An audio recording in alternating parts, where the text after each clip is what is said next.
અમદાવાદના 6 બ્રિજમાં રિપેરિંગ કરવાનો એએમસીનો નિર્ણય 1985માં બનેલો ગિરધારનગર રેલવે ઓવરબ્રિજને રિપેર કરાશે. વર્ષ 1990માં બનેલ ચામુંડા ઓવરબ્રિજને પણ રિપેર કરાશે. વર્ષ 1996માં બનેલો કોડીલા ઓવરબ્રિજ એને પણ રિપેર કરાશે. વર્ષ 2000માં બનેલો ચાંદલોડિયા ઓવરબ્રિજ એને પણ રિપેર કરવામાં આવશે. તો વર્ષ 1994માં બનેલ ચીમનભાઈ પટેલ ઓવરબ્રિજને પણ રિપેર કરાશે. બ્રિજના સમારકામ દરમિયાન વાહન વ્યવહાર ચાલુ રાખવાનો નિર્ણય છે. ગંભીરા બ્રિજ દુર્ઘટના બાદ એએમસીએ બ્રિજોની ચકાસણી કરી હતી.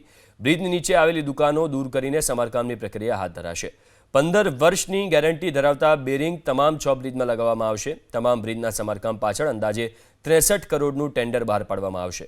6 બ્રિજમાં કુલ 1776 બેરિંગ બદલવામાં આવશે. માઇનર રિપેરિંગ હતું ને અમુક બ્રિજમાં જે મેજર રિપેરિંગમાં બેરિંગ રિપ્લેસમેન્ટની કામગીરી કરવાનું સૂચવવામાં આવેલું હતું.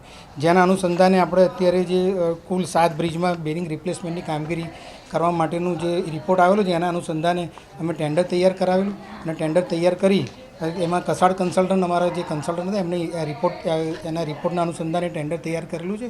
અને જે મુજબ જે કુલ 2 ટેન્ડર આવેલા હતા ને જેમાં લોએસ્ટ ટેન્ડર હતું